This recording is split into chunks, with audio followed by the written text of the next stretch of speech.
Hey there, Grumpy Old Fart here.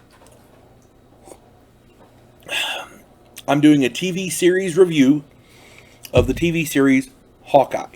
And I have heard a lot of negative things about this. I wanted to get my opinion out there. I don't know who watches my TV series reviews or my movie reviews, but I do them because a lot of my political stuff is kind of harsh, and I try to put some positive stuff in there. And so this is here. Here we go. I'm just going to do it. Here we go. The series Hawkeye came out 2021. It has 6 episodes. It is an action adventure crime movie. It's part of the MCU, the Marvel Cinematic Universe. At least it's supposed to be. The plot is that retired Avenger Hawkeye, the character Clinton Barton, played by Jeremy Renner, a pretty good actor, I like him, is in New York City. He is trying to get home for Christmas, but ghosts from his past threaten to derail his plans. He's forced to work with a young woman who has idolized him since she saw him fighting aliens in the original Avengers movie. And the backstory on this character I thought was pretty good. The cast here, we got Jeremy Renner, of course, playing Clint Barton, Hawkeye. Florence Pugh, Haley Steinfeld, Vera Farmiga. Great actress, I can never pronounce her name right. Tony Dalton, Alaqua Cox, I hope I said that right. That's what it was listed as his name. I didn't name him. Linda Cardellini, she's a great actress. Vincent D'Onofrio is one of my favorite actors, and Clayton English. The casting on this was brilliant. I loved every member of this cast. I have heard tons of reviews about how woke this series was, and I got to be honest, I didn't see it. They're trying to go with a young female version of Hawkeye, and they had to pass the torch, and I thought this did a pretty good job of it. If they're going to go with a young female, then they've got to get the young female in there and give her a reason. It just saying that the female is better than the male, that's bad on a lot of levels. And this character is not better than the original, but she is really, really good. And if they're going to replace Hawkeye with a girl, this is the one to go with. Okay. The heroine, Bishop. I did not see the woke agenda. As a matter of fact, the heroine, her name is Kate Bishop, played by Haley Steinfeld. She makes mistakes left and right. She is not an intel agent. She's a rich little bitch that she's a good shot with a bow, and she studied martial arts. That's about it. But she's heroes with special training are really good. Heroes without special training are still heroes. And it's not, the main part about a hero is never giving up. Okay. The heroine gets a lot of screen time, and yeah, she does. I admit she does. But if this character, if she is going to replace the aging and retired Clint Barton, because we all get old, then it makes sense that she would get some screen time. Okay, if she's going to take over as Hawkeye, she needs to be Hawkeye. Her backstory makes sense in a comic book environment. She saw a man with a bow and arrow fighting aliens and jumping off of buildings and surviving and winning. He became her idol. The backstory makes sense. There were lots of plot holes in this, but no more than in any other action movie. If you give me 10 minutes, I can tear any action movie apart. And this had a lot of plot holes, but it still worked.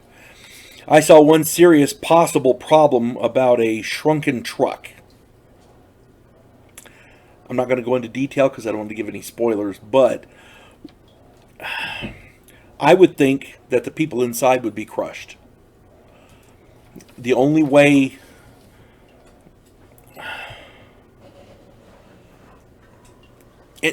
okay. My opinion is, if you're riding in a truck and the truck shrinks you die. You get crushed. But people, I guess they didn't want her to be considered a murderer by who I think it was her that shot the truck. But my contention is, because there was arrows flying everywhere, my contention is, if she did kill those men, considering how many people Falcon killed in his recent series with the Winter Soldier, I thought it was relatively mild. And they were bad guys.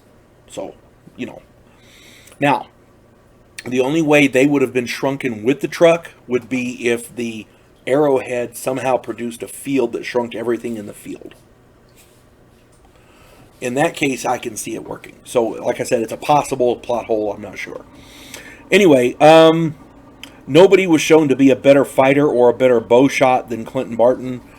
She is good, don't get me wrong. And in his prime, but I believe Clinton Barton in his prime was far better.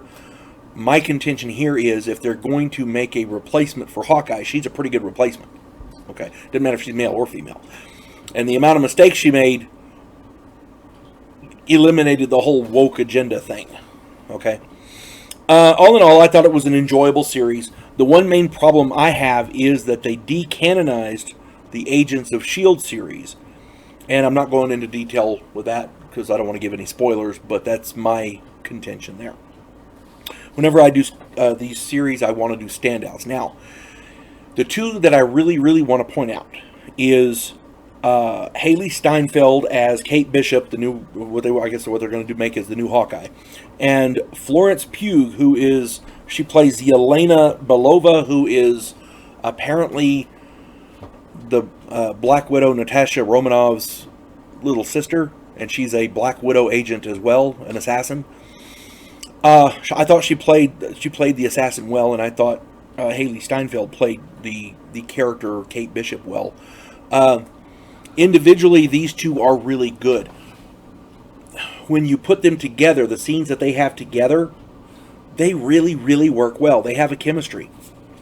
And I think it would behoove them, when they do whatever they're going to do with the character Kate Bishop, Yelena Belova has to be in it, because they would make a really good team. They team them up together and let them do their thing, because I think they worked out really well. These two together are awesome. The scenes they have together are funny. They play off of each other well, and I can definitely see the two of them as a team. Now, the other standout I really have to go with, because anytime he's in any movie, you cannot ignore him, Vincent D'onofrio. Vincent D'onofrio has been one of my favorite actors since the movie JFK. That was the first movie I ever saw him in. He had a small part there, but he played it well, and I was intrigued. Then I saw him in other things, and he's never ever given a bad performance. He's great in everything he's in. In this, he plays the Kingpin. Yeah, from Daredevil. The Netflix series Daredevil. They've already used Daredevil in the Spider-Man movie. Hopefully, they'll be able to bring more of those Netflix characters into the Marvel Cinematic Universe. Like I said, they've already got Daredevil. They've already got the Kingpin. If they can bring in the Punisher with the same guy, I would be tickled pink. They could leave Iron Fist and Jessica Jones out. I'd be happy with that, because I didn't like either one of those. Luke Cage is okay. I like the actor, and I liked what he did. I was good with that until the very last episode of the second season, which ruined the entire freaking thing. My contention is, a lot of those Netflix series were good. Daredevil is, if you've not seen it, is by far the best one. But again, if they're bringing them in, yay! I got no problem with that. But if you get a chance, I would recommend watching this TV series Hawkeye from 2021. It's only 6 episodes, and it's well worth your time. It's enjoyable. It's very, very enjoyable. You folks have a good day. God bless one and all.